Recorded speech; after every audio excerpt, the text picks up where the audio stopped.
How's it going, everybody? Welcome to the Roller Coaster History Podcast. You are listening to Airtime Traveler. My name is Nathan Grace, and I'm joined by my wife and lovely co-host. Hey, I'm Haley Grace.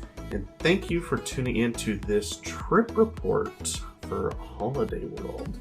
This is, if you are listening to this the day it comes out, happy 4th of July. I thought it would be fitting to have release the Holiday World trip report on the 4th of July. On a holiday. Yeah, it's perfect. Because it's a holiday world. I think they got that. Oh, it's just making sure. Just making sure they understood. So, in fact, we're recording this obviously a little bit beforehand, but even so, we've got people in our neighborhood that are launching off fireworks. So hopefully that's not picking up on the recording, but if it is, you'll know why. So yeah.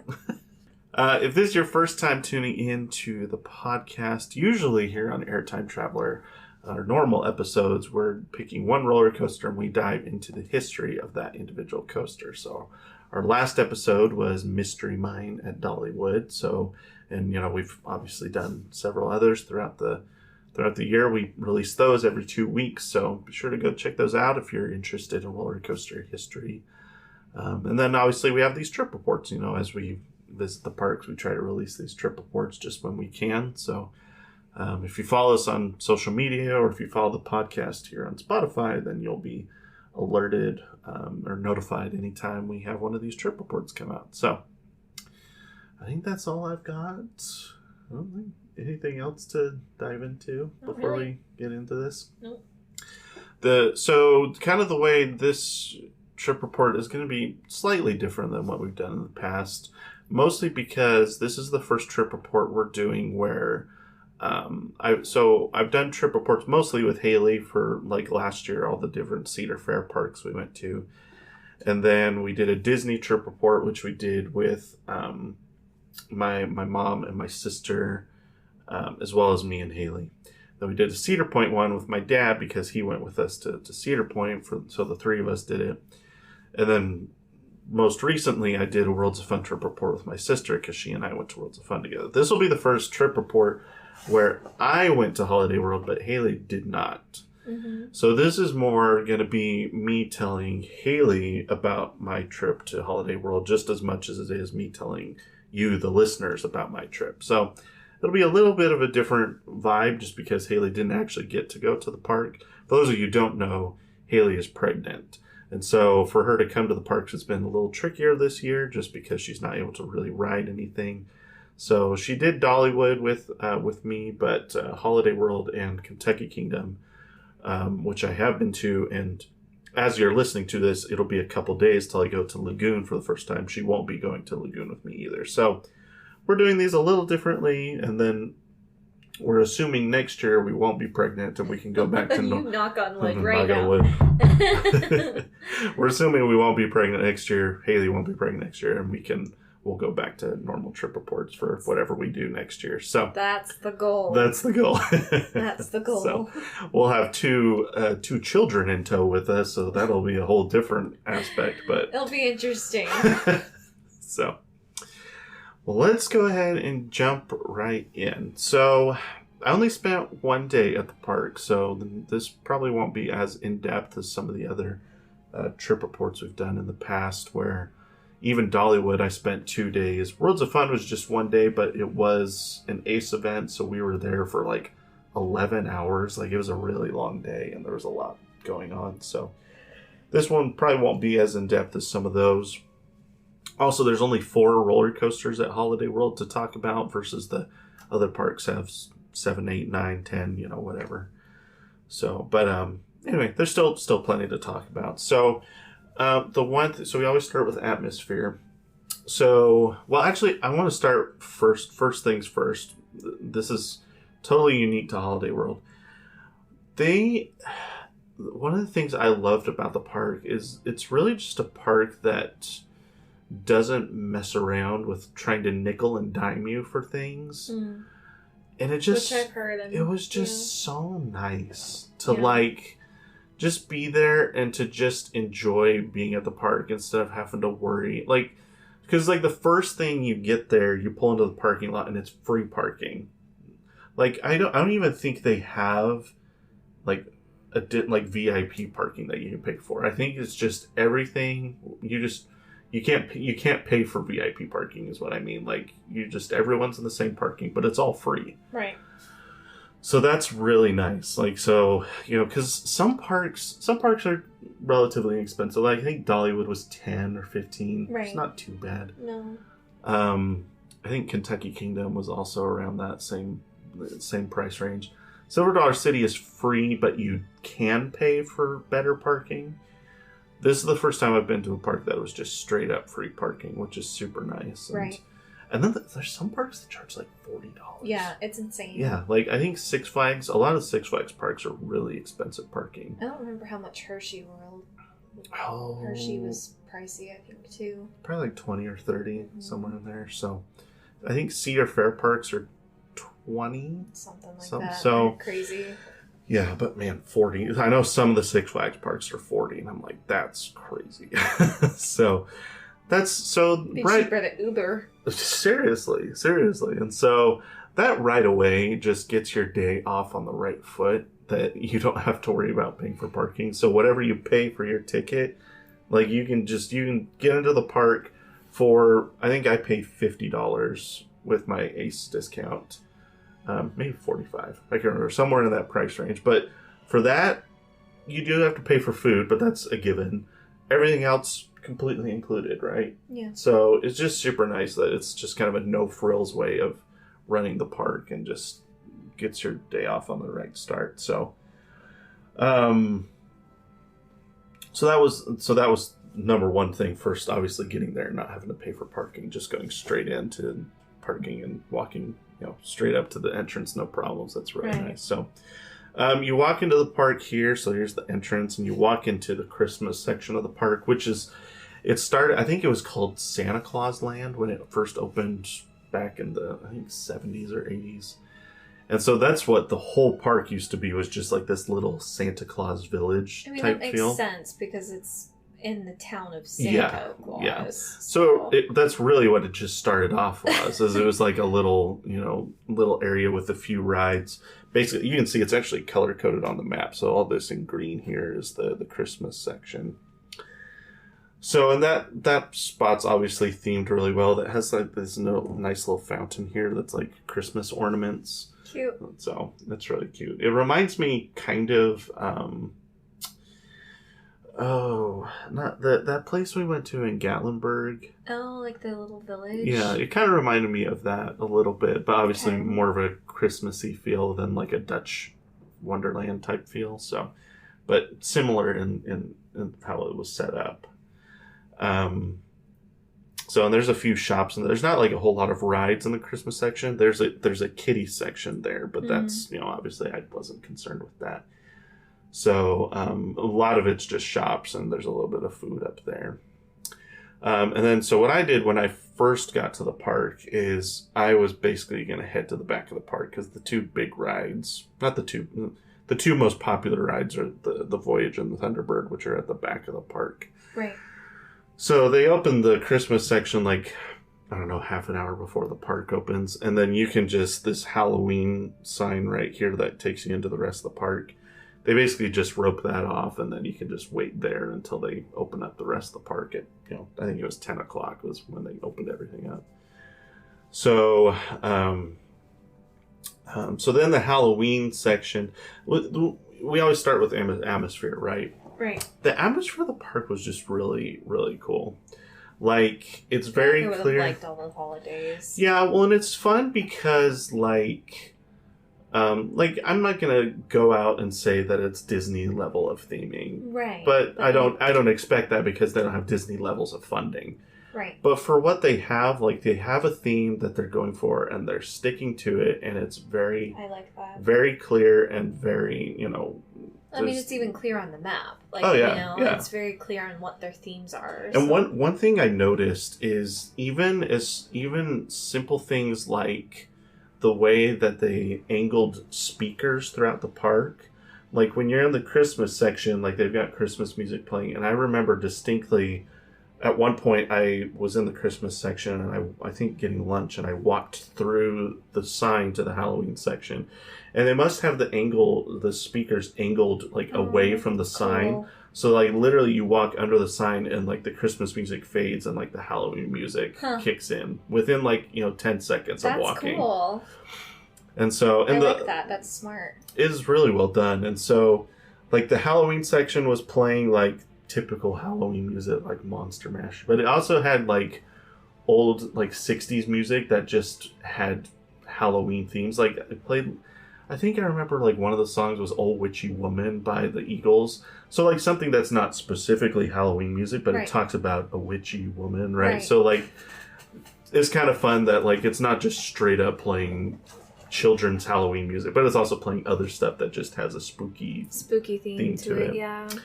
That section of the park has 2 roller coasters, so I did spend a decent amount of time over there. There's not like a ton of other rides. You can see, I think there's a chair swing, and then I think the scrambler is over there. I didn't ride either of those. Oh, there's also, I think their log flume, if I remember correctly, is over in that section. So I didn't do any of the water stuff while I was there, which I know is like... That's a sin according to locals. Well, it is a sin. And to be fair, one thing I'll say, I'm not going to really talk a whole lot about the water park, but it is so big. It's like, if you're just looking at this map, it literally is like a third of the park is the water park. Yeah.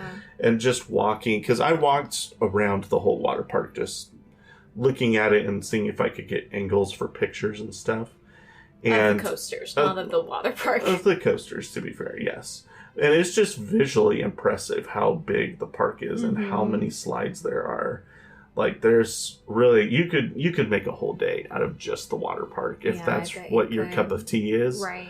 So, but I don't have much to say other than that because I didn't actually ride anything. But I'll just say, like, if I wanted to do a water park, this is probably one that I would say, like, we should go and do this one. Like, if I'm, if I was in the mood for a water park, I'd say we should go to Splash and Safari or whatever. So, but, so I didn't do any of that, and I didn't do the log ride, and the rapid ride was actually closed when I was there.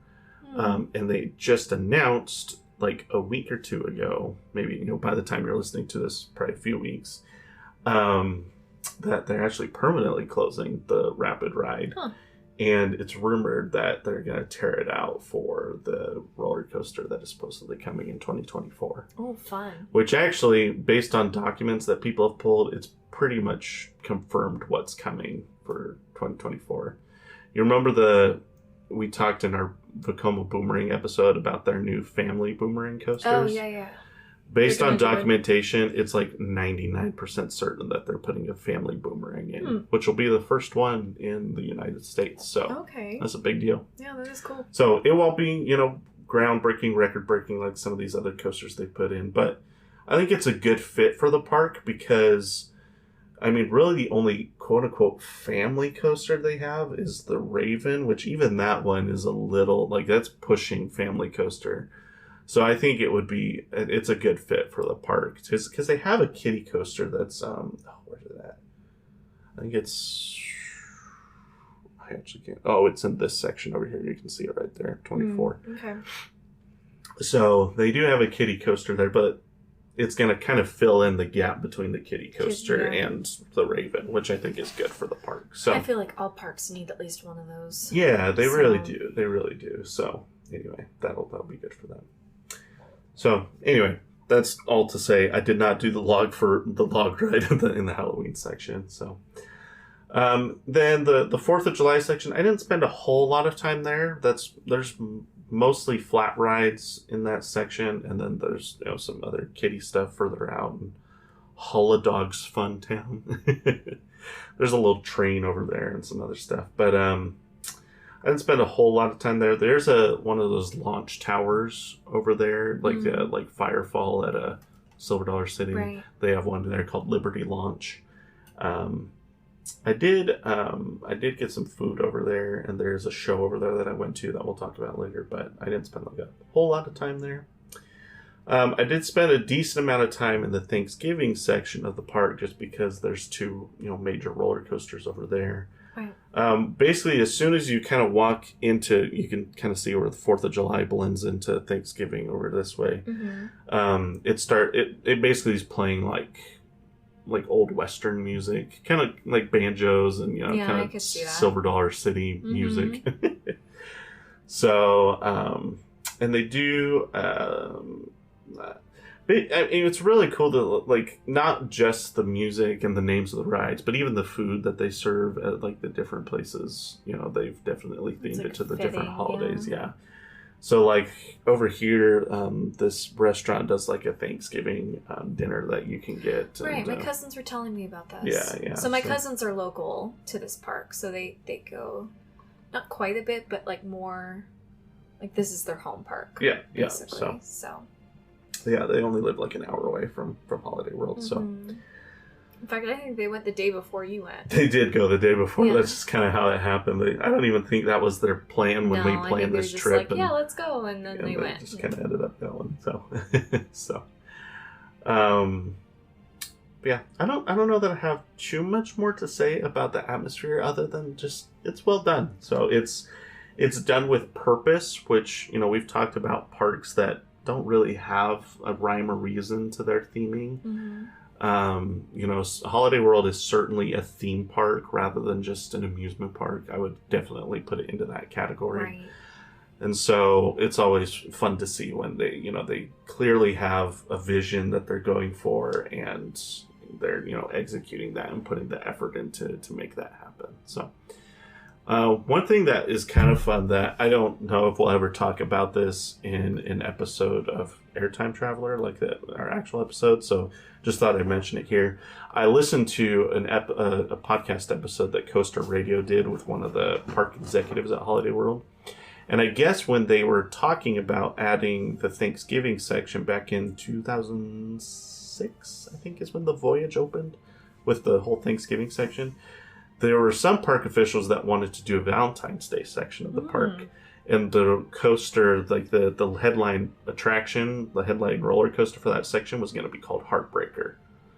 Which I'm like, that's actually, I really like that. That's a good name for a coaster. Yeah. So I'd be curious to see if they ever move forward with that, if they decide to add because I think they have 4 holidays right now: Christmas, Halloween, 4th of July, and Thanksgiving. Yeah. So if they ever add a 5th holiday for a major expansion in the future, I'd be curious if that's the direction they go. Like, what other holidays? Probably like Valentine's Day. Birthday would be a fun one. Birthday's tricky though, because it's not like, it's kind of a holiday, but not really, like, because everyone has different birthdays. Right, but like even just like a birthday section, like maybe.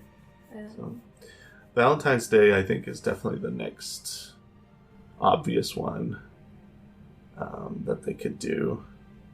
I don't know. Yeah, I think they pretty much covered all the major ones at this point. So, but who knows? I think it might be a while before they have to do a complete expansion of a whole new area for the park. Because, like I said, they haven't done that since 2006 was when they added Thanksgiving. So that was. I'd love to see more in the Christmas part of like more rides. Kind of cool. Yeah, the problem is they're kind of limited on space as far as the Christmas section is concerned. The only way you could do it is go across the high, or not the highway, but the major road that goes right next to the park there. So, but So yeah, atmosphere is really good. I had a good time with just kind of exploring the park. I did a lot of walking just because I had plenty of time to walk around and take pictures and stuff. So I got to really experience a lot of that atmosphere. So, cool.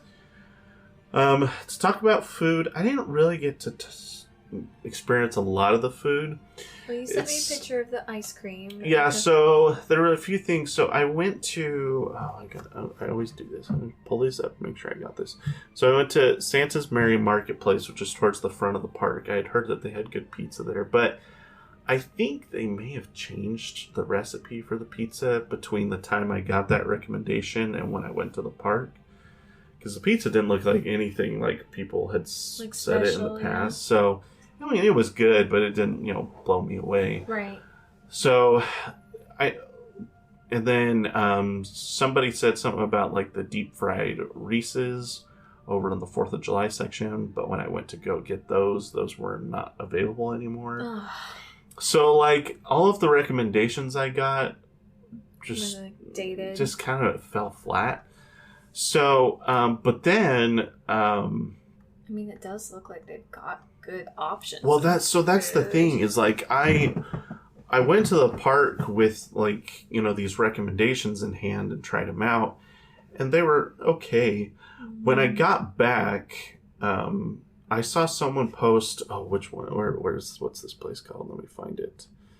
I think they said it's over by Thunderbird. So this is the place I got the ice cream. I went to Utterly Blue Ice Cream, which was one of the recommendations I got that I actually did get to try. And it was pretty good. They had they had a blue and red ice cream swirl, and it was blue, raspberry, and cherry, which was very good. I'm not a cherry fan, but the blue raspberry sounds good. Yeah, it was pretty good. I can't find this place that they were talking about. Maybe it's the Snack House. I can't remember. It was, well, actually, maybe it doesn't say on here where that's located. Oh, it is this. Okay, so the recommendation I saw was, or not recommendation, but I saw someone post about this on Twitter after I had, like a week or two after we got back. And some of this stuff sounds so good. Look at this. This hot honey chicken mac and cheese bowl.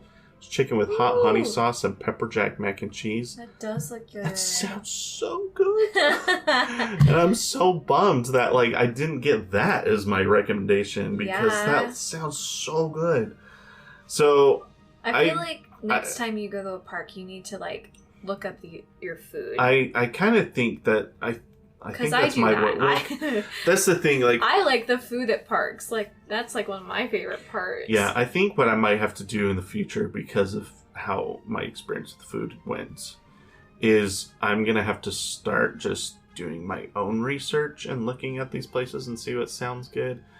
Because typically I've tried to ask for recommendations just because sometimes something may not sound good, but people say oh, but the park does it way better than other places do, and so you gotta try it. And I've been pleasantly surprised with, there was a place we went to at King's Dominion. It was towards the front of the park. You remember the Grain and Grill? For King's Dominion? Yeah, it was towards the front of the park. It was Was it the shrimp and stuff, or? I think so. It was, I don't know. It was the second day we were there. We got dinner there. Oh yeah, it was the shrimp. Okay, so that's what you got there. So yeah. I think it's called Grain and Grill or something like that. Yeah. That place, it wouldn't have even been on my radar, but someone recommended it to me, and we went and tried it, and it was so good. Yes. So it was probably my favorite. Right. Yeah. I think Disney World was probably my favorite meal that we've had on the amusement park. Mm-hmm, yeah. So that's the thing, is I've tried to ask people for recommendations because you find little hidden gems like that, but then in this instance, it kind of let me down. So yeah. I don't know. Okay, this is really cool. They have on this, which you don't see this often, but they have a whole allergy-friendly menu. Mm-hmm. Which is really neat. I really like this, that they have an allergy-friendly menu on their website, so that way I could go in and look and be like, oh, well, all of these places I can have and whatever, which is really cool. Yeah. So, I mean, they have Dole Whip. Oh. But yeah, that's cool. I like that. Yeah. So, anyway, I don't think I truly got to experience the food at the park. Like I said, it kind of fell flat, but I think that's just because I got bad recommendations. So, I'm going to say the food is probably better than what I experienced. So, I mean, even this, Thanksgiving, sit-down sounds good. And that's the other thing. It's I'm not huge on Thanksgiving foods, so I imagine that place is probably fantastic too, but it's just not really my cup of tea.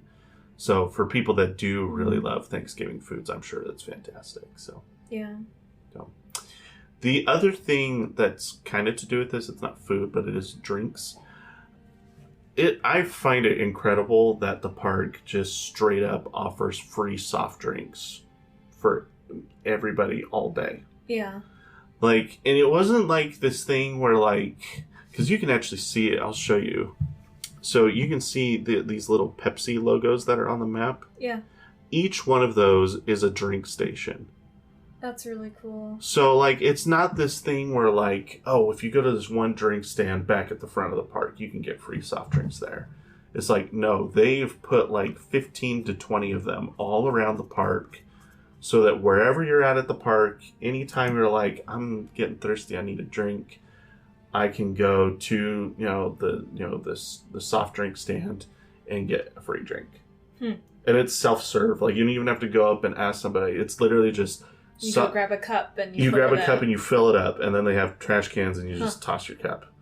Like, it's just, I don't know why no other parks are doing that. Because, and I talked about this with, I was just telling you, we stayed with Haley's aunt and uncle while we were in town. Right. And they asked me about the park, after I got back that night. And I told her aunt, it was like, from just thinking, because, I work in business, so thinking about how that works for the park from a business perspective, is clearly they're losing out on tons of money by offering free soft drinks throughout the year. But what they make up for that is customer loyalty and just a positive experience. Absolutely. And it's just, I'm like, why are more parks not doing stuff like that? It's crazy to me. Because we're going to talk about, we'll be doing a Kentucky Kingdom trip report at some point. I decided to do them separately, but I went to Kentucky Kingdom the very next day, and it was this weird thing where when I was at Kentucky Kingdom, I had to remind myself, like, oh yeah, like, I don't get free soft drinks today. I gotta I gotta fill up my water bottle today. And so it just, I don't know, it was awesome. So, and like, I mostly just used it for water because I didn't just want to load up on sugar all day. But, and like, I got Gatorade a few times, so, whatever. But even just that made it so I didn't have to carry a water bottle around all day. So that made it super nice. So, and I know other parks are like, they're selling souvenir cups that give you the free refills. And so I'm sure other parks look at it from the perspective of, if we don't offer, if we offer free drinks, then we can't do the other thing, which is sell souvenir cups to people and make money off of that. So I don't know. I understand why there's, like, this is basically the only park that does this, but also just made for a better experience. So yeah, it's just super nice. So anyway, that's kind of my experience with the food, I guess. Not much to talk about other than kudos to Holiday World on the free soft drinks. It's fantastic. So, I guess just jump into the rides. I didn't do. Before we jump into rides, I did do one show, which is very unusual for me. It's not like you do a show. In fact, a couple of days ago, I told Haley I did a show at Holiday World, and she was like, "Really? Like, no, what? Excuse me?" And I told her it was basically like, I just had so much time at the park. It really was not busy at all the day that I went. It was a Thursday. I bet everybody was at the water park with how hot it was. The water park seemed not crazy busy, but definitely busier than the dry park did. And yeah, I think I waited at most probably 5 minutes, maybe 10 minutes. But the only reason I waited that long was because I was waiting for front row on Thunderbird. So like, if I had just picked whatever row, it was a walk on all day. That's crazy. Not a walk on, but definitely a station wait. That's so funny. So it was not bad all day. All day I was waiting. Not bad. I mean, that's pretty fantastic. Yes, it's better than not bad. It was great. So. That's like your kind of day. Like, you're like, oh well, I love those kinds of days because then I don't have to stress about, do I get more rides in? Do I take pictures? Like, I had just plenty of time to do whatever I wanted, which ended up in me going to a show because I had I had just eaten and I didn't want to get on a ride, so I just had like a half hour to kill while I let my food settle, and I was like, you know what? I just walked by a theater and there was like a 5:00 show and it was 4:50 and I was so like, tell me about the show. So it was over in the 4th of July section and it was like a professional juggler. But he did like juggling and comedy kind of thing. So I don't know. He was pretty funny. Was he entertaining? It was kind of a lot of dad jokes, like dad humor. So that's so you. I found it entertaining, but I could see how other people would be like, "Oh, this is so lame," you know. But I thought it was funny, and yeah, it was a fun little show. Nothing that like I was like, "Whoa, I got to go see that again." It was just kind of like I'm glad I went. That was entertaining, and yeah, go on with your day. So good time to kill kind of show. Yeah, it was perfect. Like what I did is I went to Utterly Blue Ice Cream and got that ice cream, and then I went and ate my ice cream while I watched the show. So, and he did a lot of participation with the kids. Aww. So, for families and kids, I bet that would be, a more enjoyable experience, and you can go and get your kids can participate, and, he, like, at one point had a beach ball that he was, like, spinning on his finger, and then he would take a kid's finger and, like, balance it on their finger, and then they could, have the beach ball spinning on their finger for a few seconds. So, and then he had, like, a couple people come in on stage and help him do some tricks and stuff. So, yeah, it was fun. Fun little show. It was only, like, a 20-minute show, so it was pretty short, but, it was perfect for, the little bit of time killing that I needed. So, right. The only other things I'm trying to think. I know I did at least one non-roller coaster ride. I'm trying to think if there were any others that I did.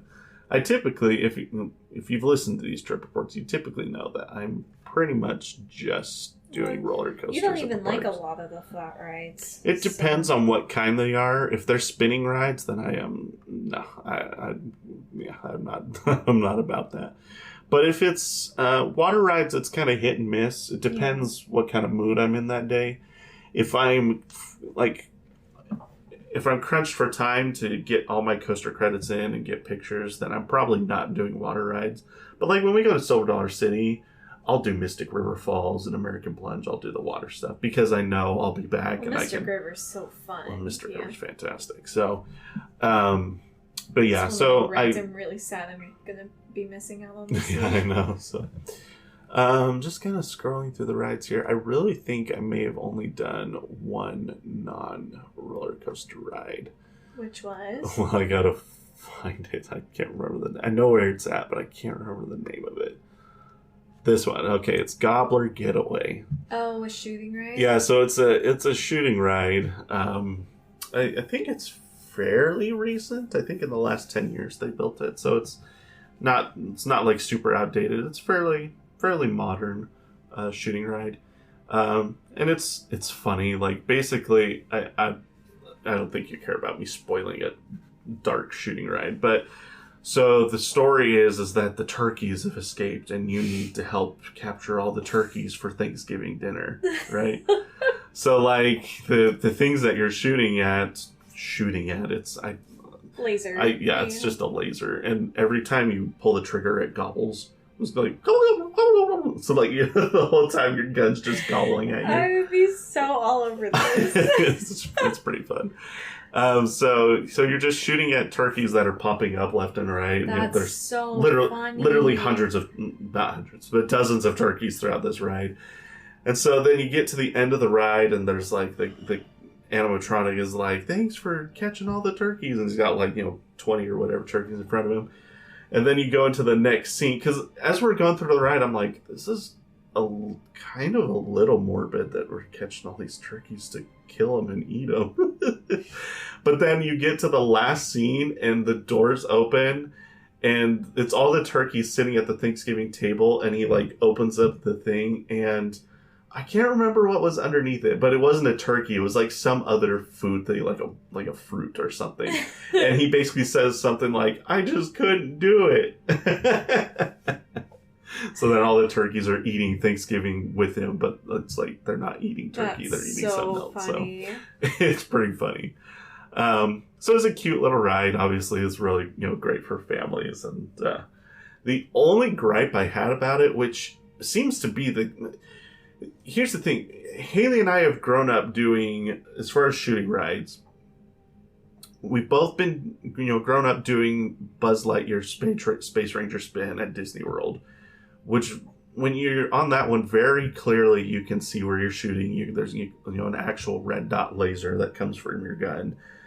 The ride at Kennywood for me. Does that one? I can't remember if that one does or doesn't. It's old. But then I was thinking about it, and I'm like, well, I guess the flooded mine at Silver Dollar City doesn't have a laser either. No. But so I've kind of come to expect that on these more modern ones that they should, and this one didn't either. Weird. So King's Dominion did, but then King's Island didn't, and Carowinds didn't, and this one didn't. So I'm like, weird. Yeah. Hershey's is the one that's the most modern, where it's very clear where you're shooting. One. You know, that was so much fun. They use the screens to their advantage to really, you can definitely tell where you're shooting. But that's also the most modern one that I've been on. Toy Story Mania. Oh, that's a good point. That's a good point. That one also. Trigger one where you shoot the balls at the targets. So, and I guess I'm trying to remember. I did the one at Knott's Berry Farm too, and I think that one was similar to Hershey's, where it was pretty obvious where you were shooting. But that was my only gripe about this one, is I literally had no idea where I was aiming. That's a bummer. I think they had like 5 tiers, and I got like tier 3 out of 5. So I was very average. That's okay. I probably get like 5 or something. So that was the only and I did that one again after I had eaten. I was just trying to, kill some time before I got some more coaster rides in. So speaking of coasters, let's talk about the roller coasters. I was waiting for it. I was like, we haven't talked about them yet. Well, we always leave them for the end. I guess that's true. So Holiday World has 4 roller coasters. They have 3 wooden ones and 1 steel one. Now, Holiday World prides themselves on maintaining and making their wooden roller coasters some of the best in the country.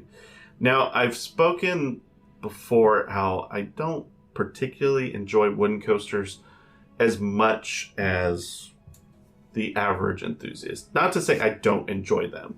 I really enjoy wooden coasters. Like, Outlaw Run at Silver Dollar City is, people would argue, is one of the best wooden coasters in the country, and it's a lot of fun. So, but typically when I'm looking at my rankings of wooden coasters versus other people's, generally speaking, mine are a little bit further down the list than other people's. So I wasn't quite sure what to expect as far as my rankings were going to be concerned coming into Holiday World.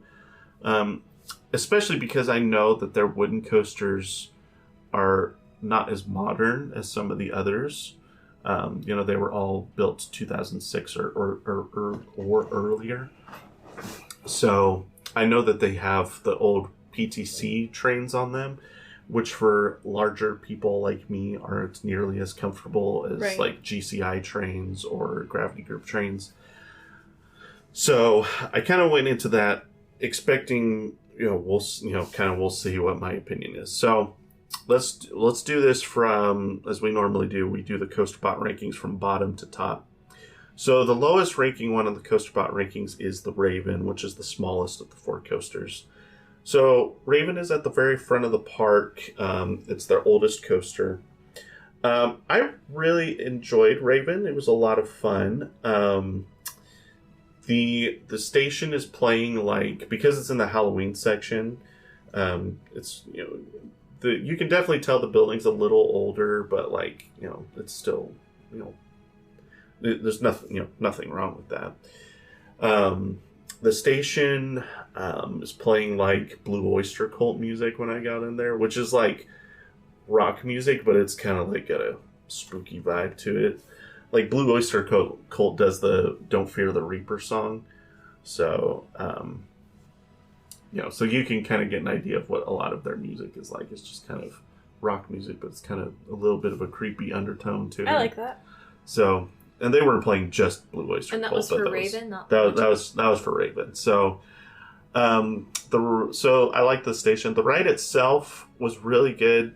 There's a little bit towards that. So the first drop, the second hill, the turn over the lake is really good. And then somewhere, I can't remember exactly when, but there was a spot somewhere after the lake and before you get to the final brake run that was really rough. That kind of caught me by surprise.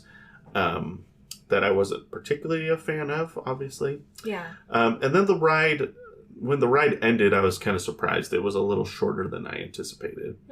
But that being said, it was still a really, really solid wooden coaster, and I can see why it was, when they built it back in the 90s, it won the award for best wooden coaster a couple times back in the day.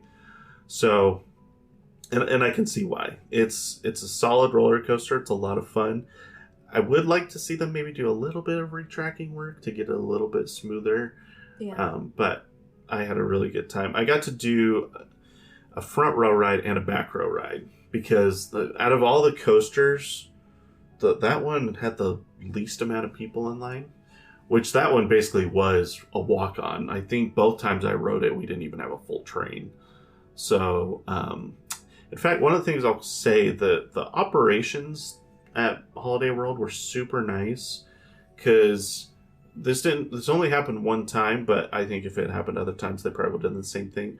A lot of parks are really finicky about you staying on the ride if there's no one else in line. Mm-hmm. Like, they're like, no, you got to go back around, which I've never understood that. That doesn't make any sense to me from an operational standpoint. It's like, as long as my seatbelt is fastened properly. Just trying to help you get your steps in. I mean, I guess so. But, like, if your seatbelt's fastened properly and you're not holding up the line, then, like, I don't see what the big deal is. We did that with Twisted Timbers. Yeah, like King's Dominion had no problem with that. But like other Cedar Fair parks did. So I don't know. It's very strange. Yeah. And then, but when I was on Raven, we got off and I saw someone else ask if they could stay on. And so I just asked one of the ride ops, like, can I hop back on? And she was like, yeah, go for it. So I literally rode front row, hopped off, and just went to the back of the train and hopped back on. So it was really cool that you just, back to back get my front row ride and back row ride and there you go. back to back. So okay, so did you like front or back better? Back was definitely better, just because you got more airtime or... Yeah, because like I found that on older coasters, back row is preferable, and then more modern coasters, it's kind of one or the other. Yeah. But for older coasters, the airtime you get just on the big, on the drop, the first drop, and then subsequent drops after that. The coasters are just, they're not doing like small airtime hills, they're doing like big ones. Yeah. Which ends up usually being better in the back, right. At least for older wooden coasters. So I did prefer back. The first drop and the second airtime hill were really awesome in the back row. Really good. So that's Raven. Next up is the Legend, which was the second coaster the park built. Built by the same company, but a very different style of ride, where Raven focused on big drops and that, big turn over the lake. The Legend is, I would say, I don't know, it feels like twice as long. It's probably not that much longer. It's probably, 30% longer of a ride or whatever. But definitely focuses more on laterals, where like you would go, especially like this, towards the end, there's a double helix that goes through a couple tunnels, and like it's not banked very much at all, so you're getting like thrown to the side. Yeah, I don't know if I'd like that very Yeah, some people, that one's, to me, laterals is kind of hit and miss on whether people enjoy those or not. Right. I'm kind of impartial. Like, I don't find them extremely thrilling, but I don't dislike them. Right. That's kind of, Ghost Rider at Knott's Berry Farm focuses on that a lot too, which was built also by the same company as the Legend and Raven. But the one problem I had with the Legend was that at some point, I want to say like halfway through the ride, and I can't even pinpoint exactly where it happened because I only got to ride it one time. But there was one airtime hill we went over that when we came down and into the valley after the airtime hill, it hit a bump so hard that I felt like my back go on the brink of like throwing my back out and having to go to the chiropractor. Like I've just felt that twinge of like your back about to be thrown out, and then it stopped. Like it was like if we had hit that spot any harder, I would have had to like go to a chiropractor the next day. So that alone scared me off from riding it again. Now, I don't know, maybe I just got a bad ride. Maybe it's not usually like that.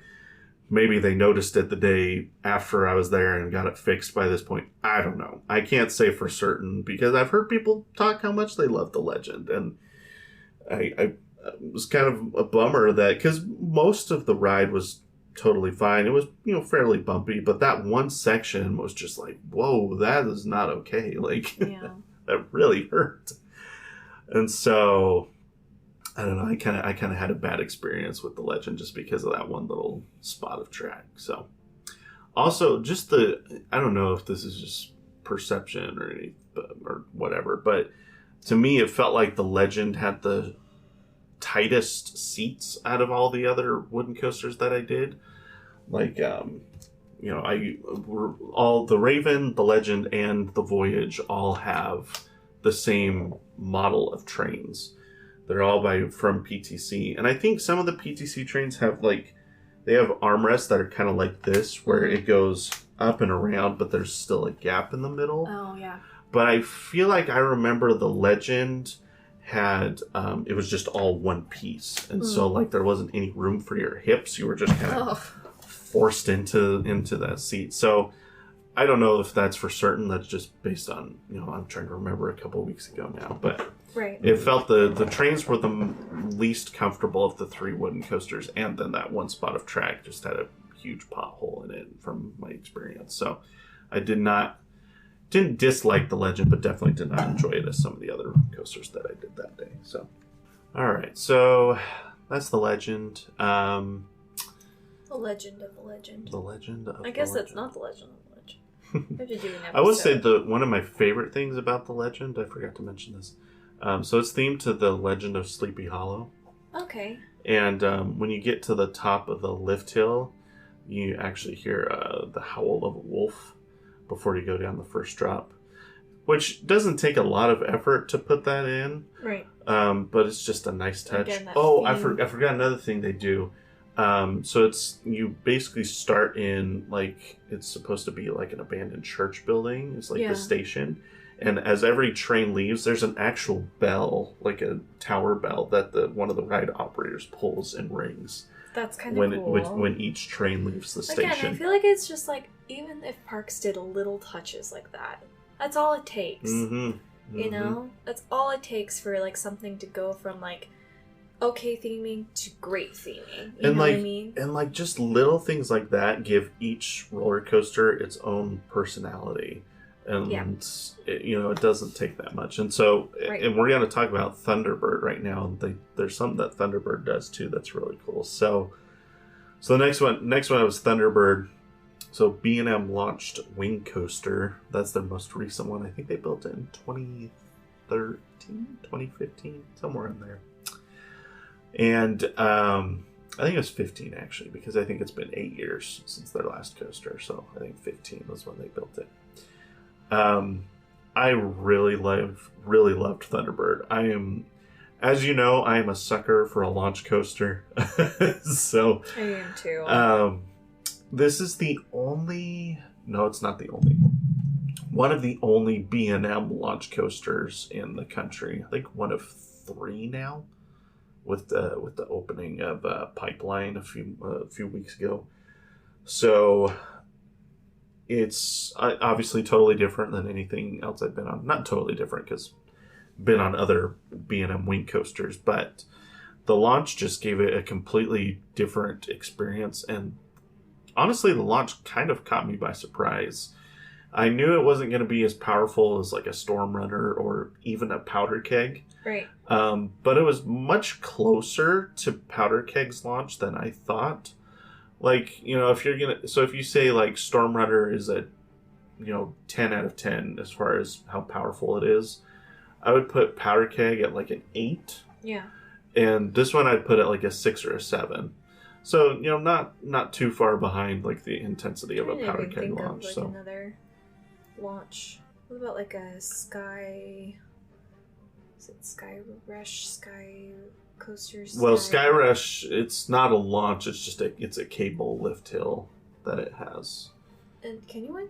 Oh, your Skyrocket. That's what you're Skyrocket. thinking of. That's what it is. So that one's hard to quantify because it's a rolling launch instead of a standstill. But it's not. It's more powerful. This Thunderbird would be more powerful than that. So it's a decent launch. Nice. Definitely throws you into the back of your seat a little bit, and then because it's the B&M Wing Coaster, it's just super smooth. Obviously sounds like my kind of ride. It was I would like it was really a lot of fun. So because I think Gatekeeper, you were kind of impartial because I think it went up. It goes upside down 6 times. So this one goes upside down 4 times. That's not too bad. Yeah, so it doesn't go upside down as many times. It's obviously shorter than Gatekeeper is, not as tall, but offers a completely different experience in my opinion, just because of the launch, and it's right. I think it focuses more on that rather than being super tall or super long or whatever. Yeah. So, but then one of the you get a completely different experience depending on which side of the train you sit on. Mm-hmm. And it's mostly because at the very end of the ride, and I'll actually show you this just so you can kind of get an idea of what I'm talking about.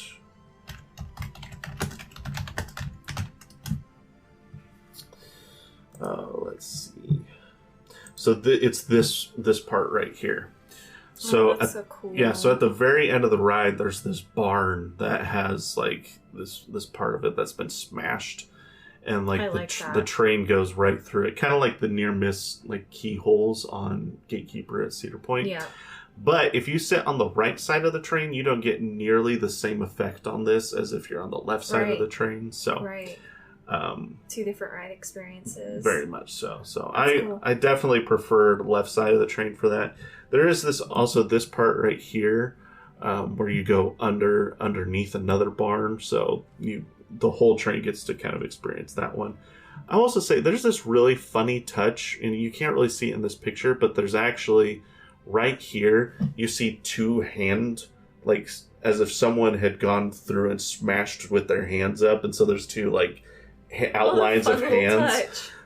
It's just, man, little things like that all day at Holiday World that just kind of like, so fun.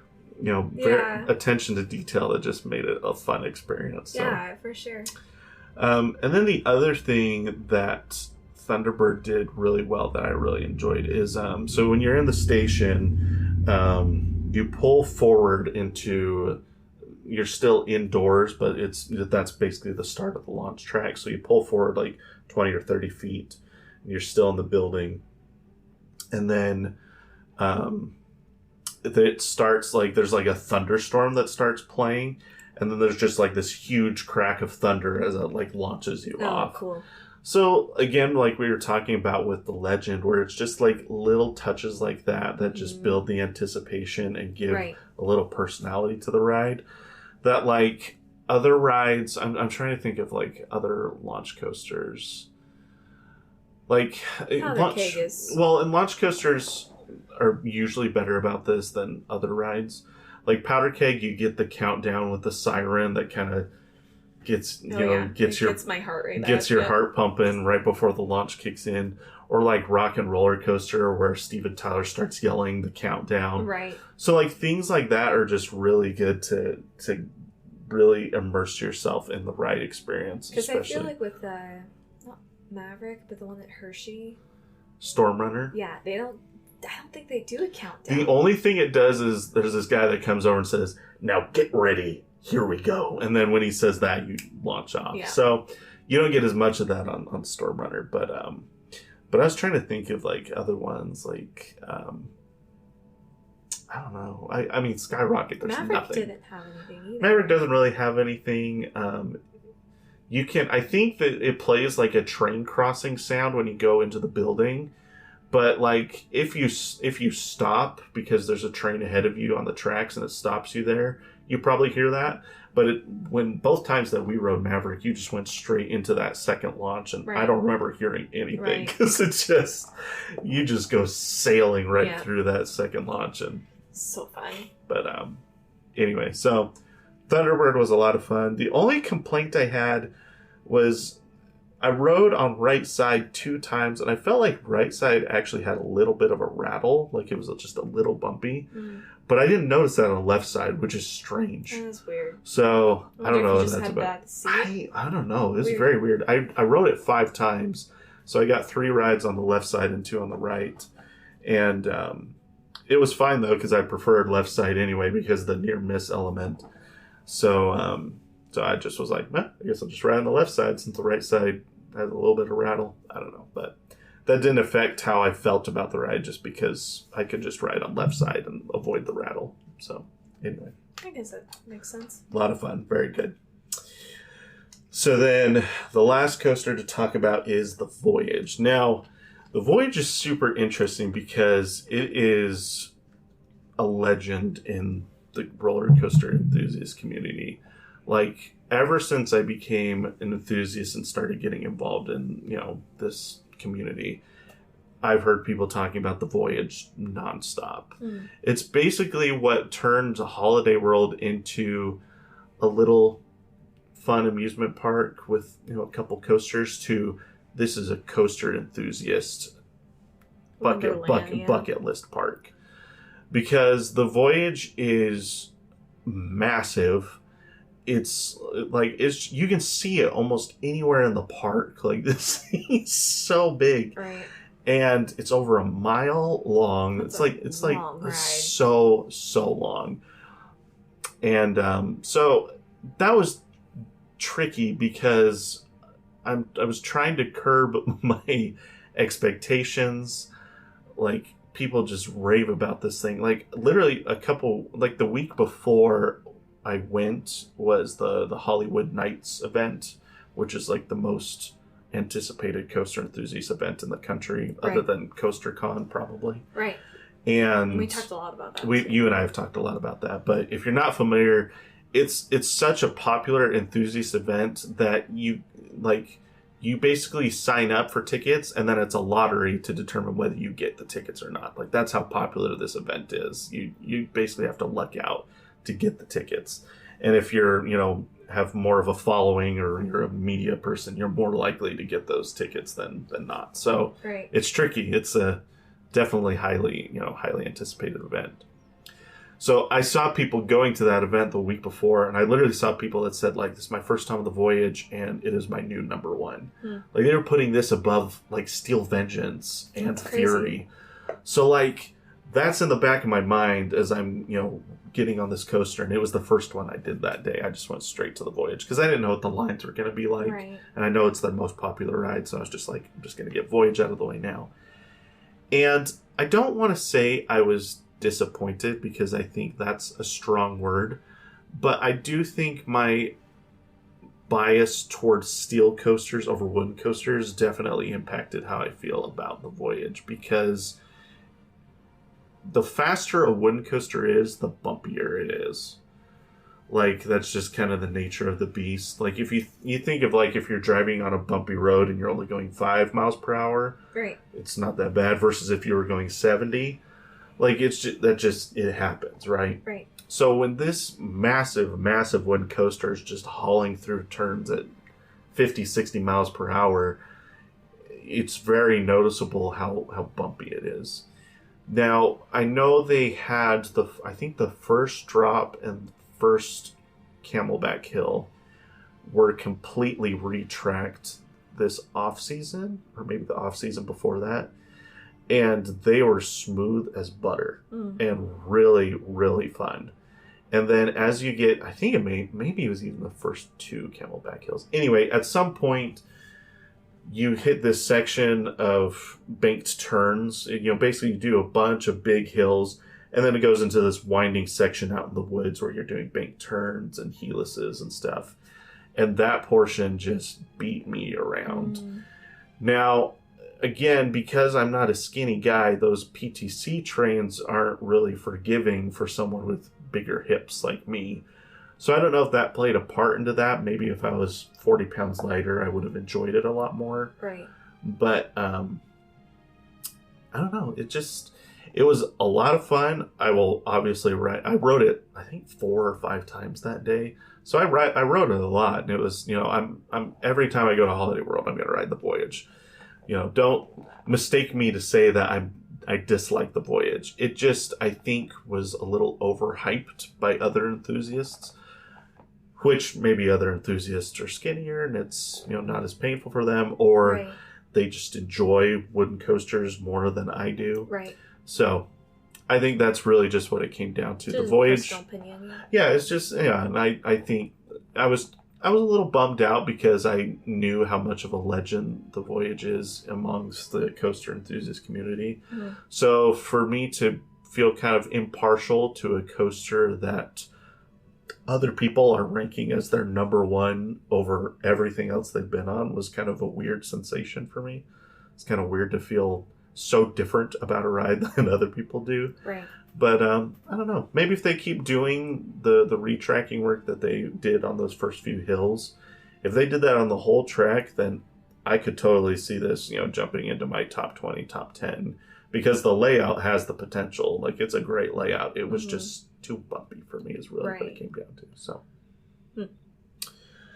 So with that being said, I'll give my ranking of the 4 coasters at Holiday World. This obviously won't take super long. I'm curious if you can guess. Thunderbird? So starting from the bottom. Starting from the bottom. So here, I'll pull up the map. So you've got all 4 of them here. Okay, so you got Thunderbird, the Voyage, the Legend, and Raven.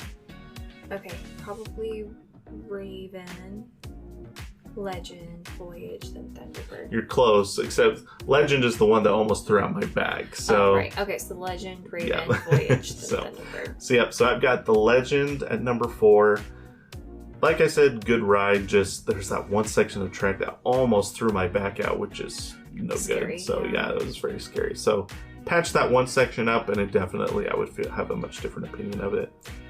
The Raven, very good. Just too short for me. It's kind of like I said, when I got into the final brake run, I was kind of like, oh, it's over already. So, but when when a park's building their first coaster, it makes sense, right? Right. And then number 2 for me is the Voyage. Like I said, I won't say too much. Very good ride, just not as good as some people make it out to be for me. Yeah. And then Thunderbird, like I said, I'm a sucker for a launch coaster. They're so good. Yep. Mm-hmm. I will further expound by saying that Thunderbird is my favorite wing coaster. So out of the 3 wing coasters I've been on now, Gatekeeper at Cedar Point, Wild Eagle at Dollywood, Thunderbird is my favorite out of the 3. So, which I've not been on any of those. No, you went on Gatekeeper. We went to Cedar Point. I guess I said B&M. So. Yeah. So there you go. That was my ranking of the coasters at Holiday World. So nice.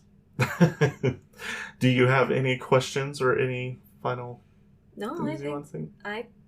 I'm just excited to go one day. Yeah. That's fun. Yeah, the nice thing about this is because she has family that lives close by to the park. Like, I've even considered that maybe when they open the new coaster next year, maybe that's something we'll do is just go to Holiday World just so you can experience it, but also to check out the new coaster. We'll see. We're not entirely sure what next year's trip plans look like. It's kind of all up in the air based on finances and the baby and all that. So we probably really won't have an idea of what our trips are going to be until early 2024. Right. Probably after the holidays. We can kind of tax return. that's another consideration. So can sit down and be like, okay, what do we want to do? Because I know we've talked about doing Six Flags next year and trying to hit as many Six Flags parks as we can.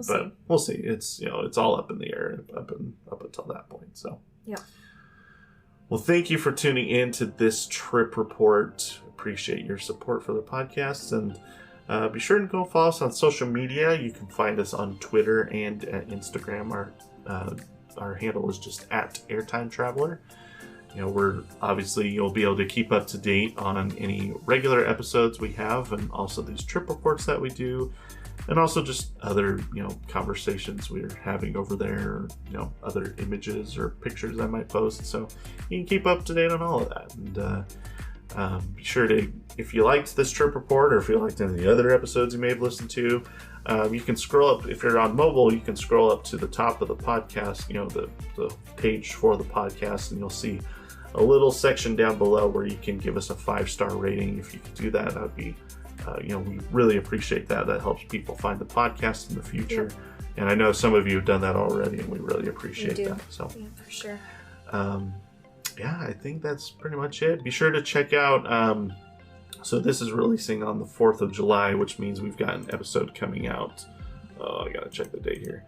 Our next episode of Airtime Traveler comes out on the 13th. So, 9 days from now, if you're listening to this on the 4th of July, we will be doing a roller coaster from Hershey Park that day. So Okay. we haven't been to Hershey Park since episode 13 when we did Fahrenheit. So Nice. yeah, so be sure to go and check that out on the 13th. You'll be able to see a new episode of Airtime Traveler.